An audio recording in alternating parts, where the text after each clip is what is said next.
Okay, good evening everyone. Na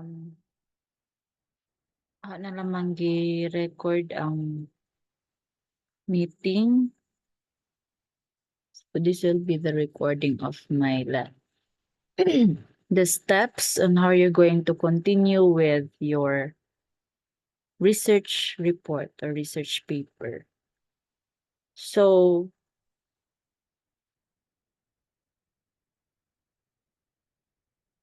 sa last meeting, you're able to I hope everyone is already done with the introduction, this part, and then next is that the background of the study. So almost all naman na check na naho ang ilang problem. Although napapayuban nga mapay pag-check. So keep posted na laman, keep updated kay basig mali inyong problem. Kay once mali inyong problem, maglisod mo og gather og data. Kay adto mo mag-base sa inyong questions. Okay? Then I also told you to create the significance, the scope, as well as the RRL. So 2 international, as for the RRL, 2 international study and 1 local study. Then 1 theory will be included as well. Now at this point, will be the process for the method. So you're going to make the method, and then tomorrow and Wednesday will be the gathering of the data. So that by Thursday, hopefully mag-meet pa ta by Thursday, or di manggaling kuan lang gihapon, kanang inga nilang gihapon, Zoom, or if ever di jud mada, itan-awa laman gihapon ni nga recording. So, wait sabi. Okay. What you're going to do in method is to just copy everything here and i-edit laman. So, asa man nga part ang inyong editon. So, of course, kaning mga ato sa ning i-change be. Mangita ko glaing kuan. Kanang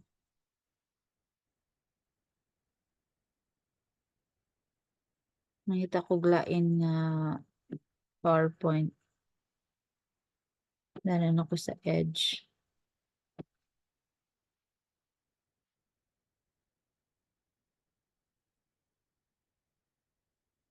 Okay. So, naman ta.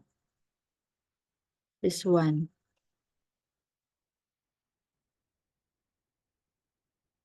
Okay. Sa method, you're going to use this one.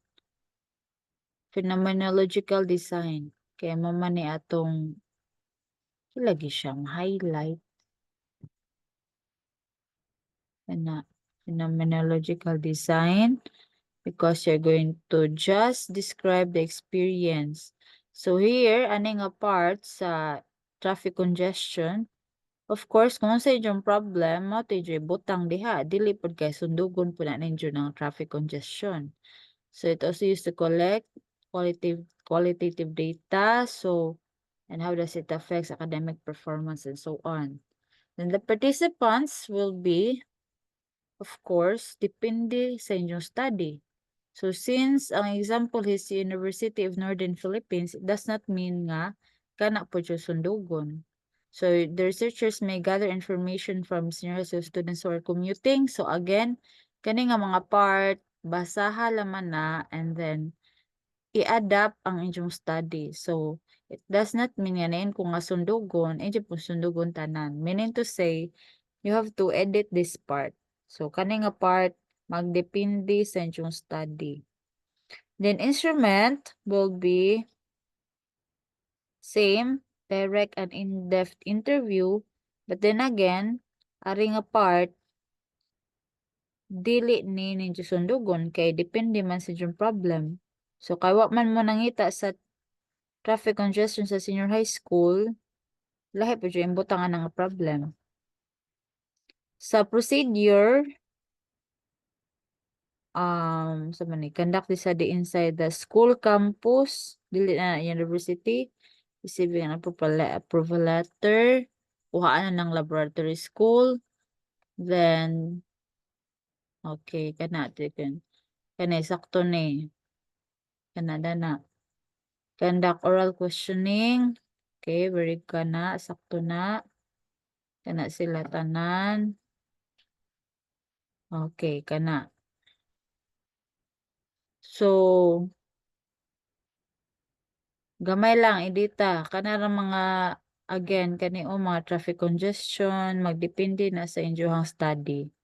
As for the ethical consideration, maura gihapon, researchers should be treated with respect. All participants are provided with verbal consent. Dapat na langhid mo. Ay, nakalimot ko kuan. Mananghid pa man demos barangay ani. So, I will let you write. Dapat din, nag-print ko letter. Nakalimot ko. So, hinganin na lang. Wala pa may formal letter to conduct the study, but you have to approach. Kung adto mo sa mga barangay, mag-interview, pananghid ka dyan mo ha. Ug tarong nga, mag-interview mo. Especially sa inyong tao nga interviewon. Kaya you need to treat your participants with respect. Mga dyan mo permission to record the interview and the photographs. Mag-picture man mo, mag-record man mo. So, pananghid ka dyan mo tarong sa respondents. Inyong pasabton nga this is for research purposes only. Dili pasabot nga kuan. Inyong gamiton for whatever purposes. Okay? And then it was further explained to the term. Remain confidential. So, meaning to say, tanan nga gi-share nila sa inyong research will just be for research purposes only. Confidential. Dili na siya maabot sa bisan asa. Okay?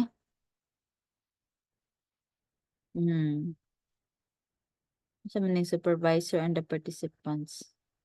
In completing the study, the assured that the data gathered from the participants will be kept with utmost and strict confidentiality. Okay? So, ano siya? Sundugon na ni sila tanan. Kani nga part. Kani sila. Okay, sorry nawa. Ang signal is kuan. Hinay. Mobile data ra ko ron. Okay? So, proceed ta. So, after that, after sa research method or methodology, kana sila, tanan, i-edit raman na, kana, dili sa tamo sa og result, ha? Dili sa tamo sa og result. Kay, ngano na dito naman tag-result na mali mo na ilang paper. Dapat mag-discuss sa answers based sa inyong pag-interview. So, ato sa nang i-discuss before tamag kana ang kani result, no? Or magbakikaw po nga na discussion nga koan. Then, result dito. So, how are you going to make the discussion part? Kani nga part. It's very crucial. It's very important. So, you are going to ask the questions using the interview. Diba na sa method na adere sa data gathering nga nangadyo mo permission to conduct and then you're going to make to conduct oral questioning techniques, no, with employees face-to-face interaction.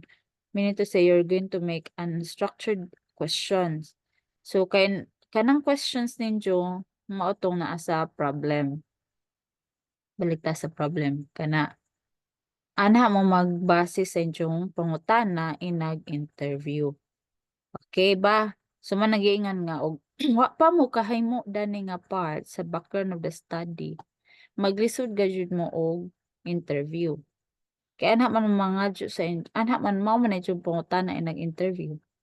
So, arita. So, mailang question number 1 is, what are the students' experiences in traffic congestion? Pero ang injo is injong gi-specify. Supposedly, sakto mo dyan sakto. Unsa yung experience ra dapat. So, pasagdan ra sila mo hatag sa ilang experience. Pero kay kasagaran, ang injong ipang-pass is, kuan man, so to what are the motivations? Asa ra to example nga, papel nila.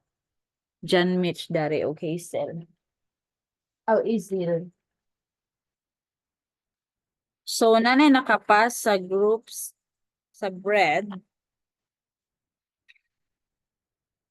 sa araman to madara. Nasa napas na, for example, the lived experiences of bread and pastry students, a phenomenological study into culinary education. So, ilahang problem ni John Mitch is araman to. What are the motivations? So, wala sila ng tanang experiences nga general. So, ilang specific nga. First question nila is experiences. So, motivation. So, what are the motivation of bread and pastry students to pursue culinary education? So, kana nga pangutana, injo na siyang i-Bisaya para masabtan sa inyong respondents. So, ang ilang respondents are the isang name respondents sa grade pila bread 12. Man specify. Oh, dapat makita na sa kuan ha research participants. Kinsa ang injong participants? Naman siguro na dari. Wala lagi na butang diri. So supposedly naa ni siya research participants. Adarday kana. So grade 12 man siguro ning ilang interview ni John Mitch. So ilang participants are grade 12 students. So bisayon nila. So unsa may Bisaya og motivation? Unsay may Bisaya motivation? Unsay ilang rason or unsay nag-motivate nila, nag-push nila para mokuha sila og kana bread and pastry or culinary education. So, ug unsay mo gawas nga answer, mao toy inyong i-butang. So, kani nga part nganong na categorize naman ni into stress, tardiness. So, ang NGO is wa pa man ta nag-abot sa discussion. Ang NGO is i-gather sa laman ng data. Kani nga part, ako ra man tudluan ani inagka-meet na to og face to face. So, pwede ra pod kung kintahay nahuman na mong interview, diya ganahan na mong maghimo ani, pwede ra pod atong unhan na laman. So, for example, ang answer nila dili stress kay kuan man ni ato kanang motivation. So for example, ilang tubag is kuan ganahan sila sa luto. So meaning to say, sa man ganahan sila magluto, murag ilang passion. So instead of most of their answers are ingana ang common nga answer is passion, hilig. So hilig namo man ma'am ang pagluto. So ibutang ninyo na ba tayo whiteboard ani? Saan ba ni pag imog whiteboard?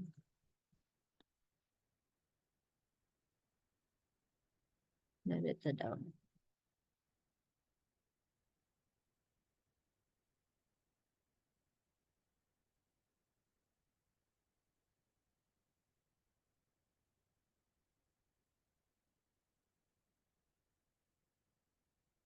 Okay.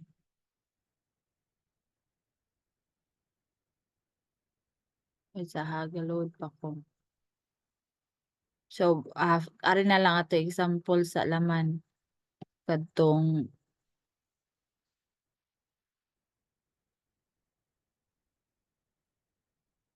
Para man tong kuan kani So kani kay mo ni ang common nga tubag base silang na-gather. So ang ilahang experience sa traffic is stress o tardiness.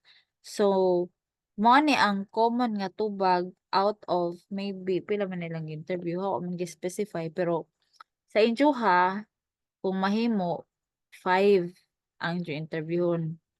Aw, daghan ra. Sige 5 or kung dili na mo abot sa 5 pwede ra pud og 3. Siguro 3 na lang kay para di pud mo maglisod ingani kanang data ning discussion na. Sige. Bisag 3 na lang siguro, 3. So, ang common nila nga tubag is kani stress o tardiness. Then, inyong i-define. So, inyong gihapong pangitaan og meaning. For example, here is according to Merriam-Webster. So, ikan sa dictionary, unsa ang stress. So, nga na, define. Then, kanang extract 1, mao ni ang tubag sa, usa ka example sa tubag sa kana ang inyong interview. Pwede pod kay tulo ra man inyong interviewon.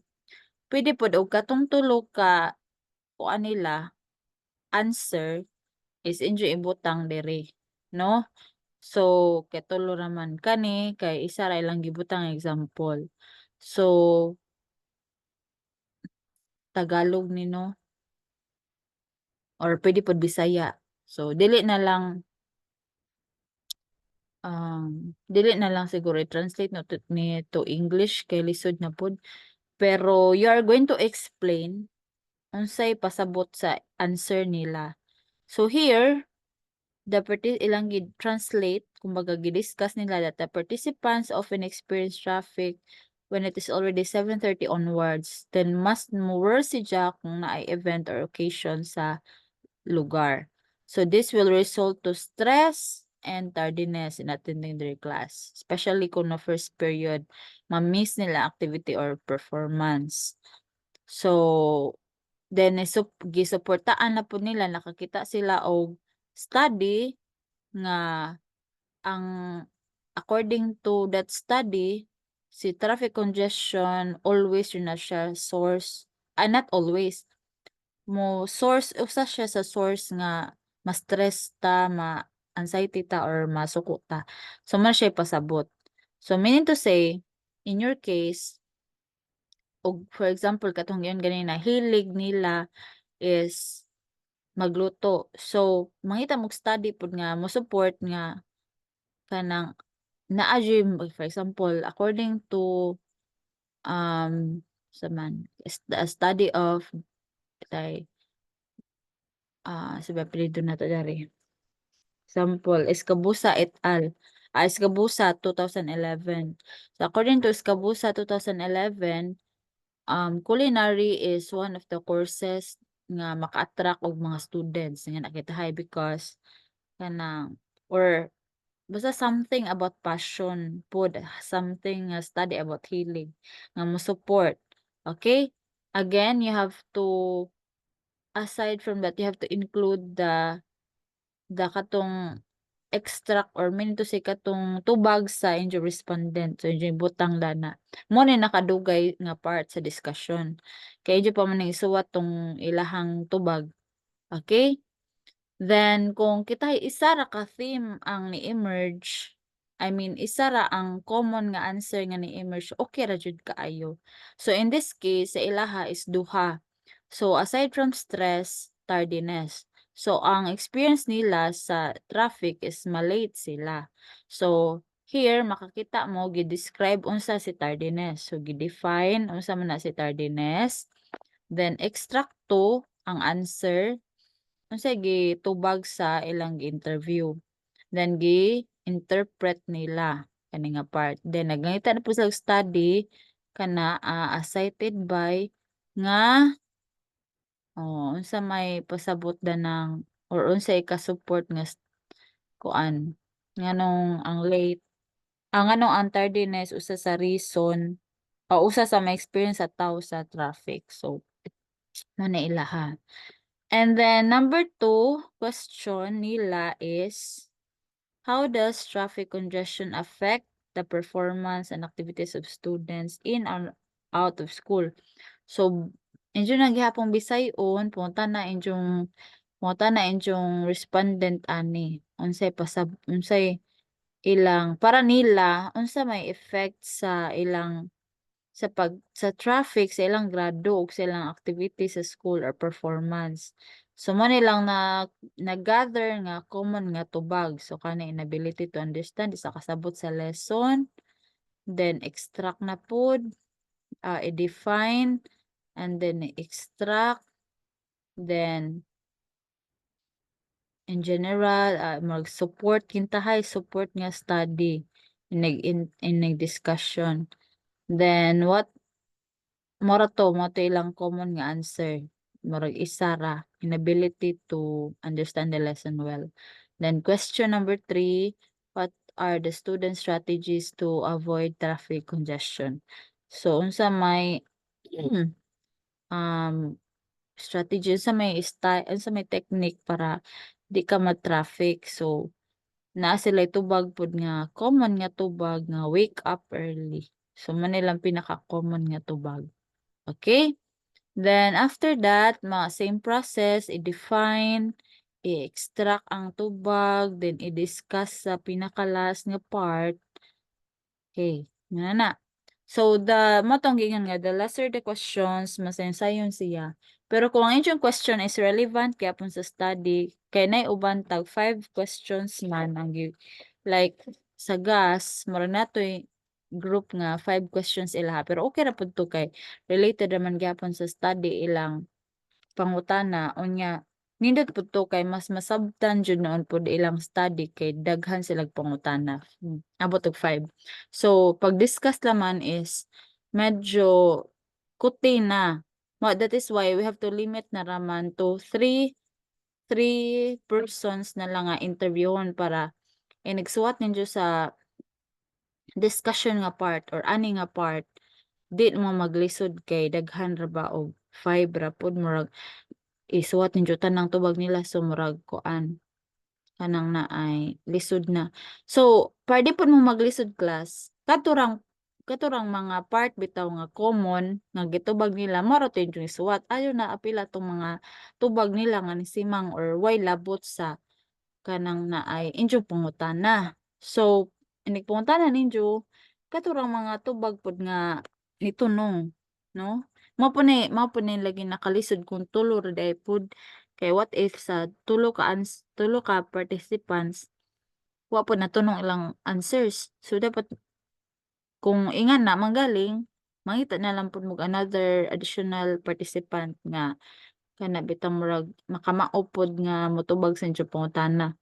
So make sure that kanang maka-gather ka jud mo data within this week kay by Tuesday and Wednesday so that by Thursday inigbalik sa school pohon pwede na naho matan-aw inyong draft ani kay para napakoy time mag-correction kay kuan sa tawagan na pwede na ta absent sa time para mabalik pa na by Friday and then ma-edit pa na makoreksyonan the earlier mga makoreksyonan the earlier sad mo maka-encode.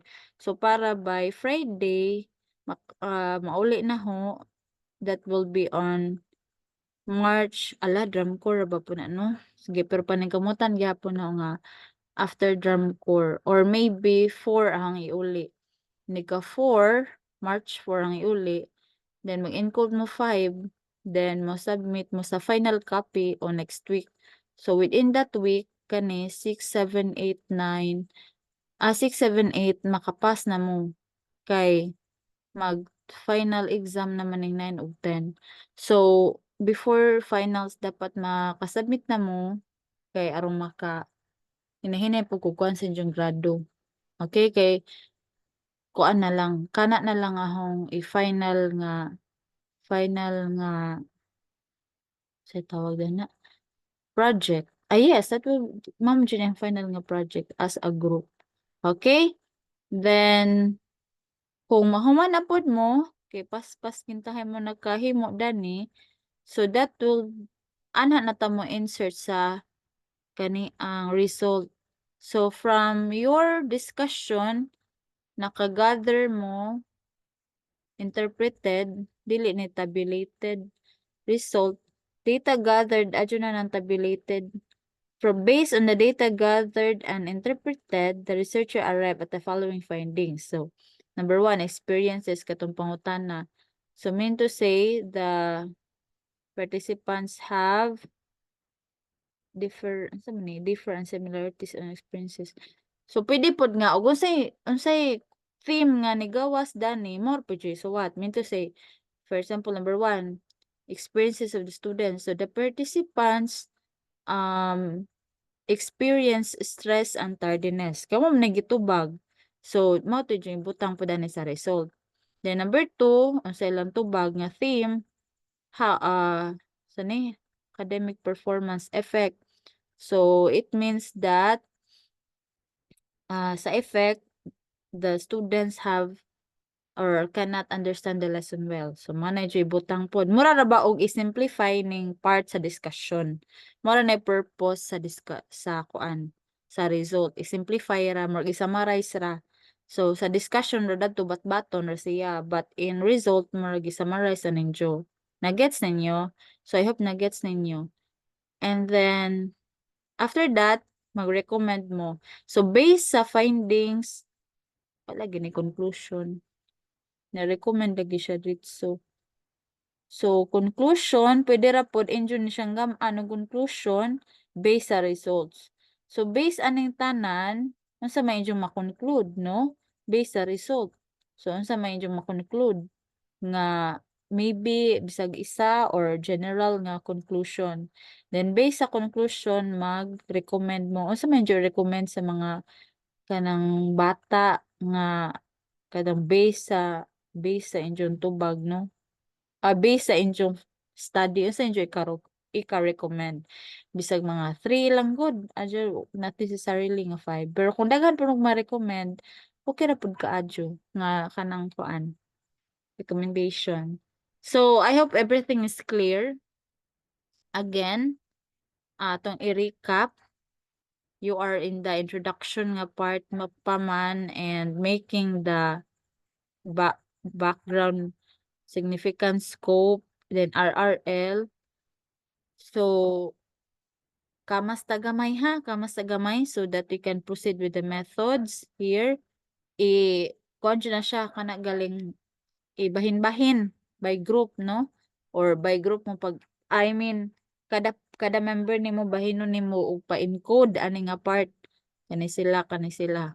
Then para makagather mo. Pero anyway, pwede naman pud ni dali raman ni siya nga part. Pero kanila man jud sa siguruan ninyo class kaning discussion. Kay I mean kani ang data gathering. Kay di mo ka-gather, di jud mo makahimo sa discussion nga part kung di mo ka-gather. So as much as possible pagtapok na mo para mag-gather sa data. Okay? So again, after sa kani nga part sa methodology is the discussion, adjust sa jump sa result. Discussion, then after sa discussion, ay sa pa mo mag-result, then dugangan ni siya, insertan ni siya conclusion, and then ay sa pa si recommendation. Then do not forget also your references ha. This amo nanguha na nang inyong ipang suksok sa inyong RRL.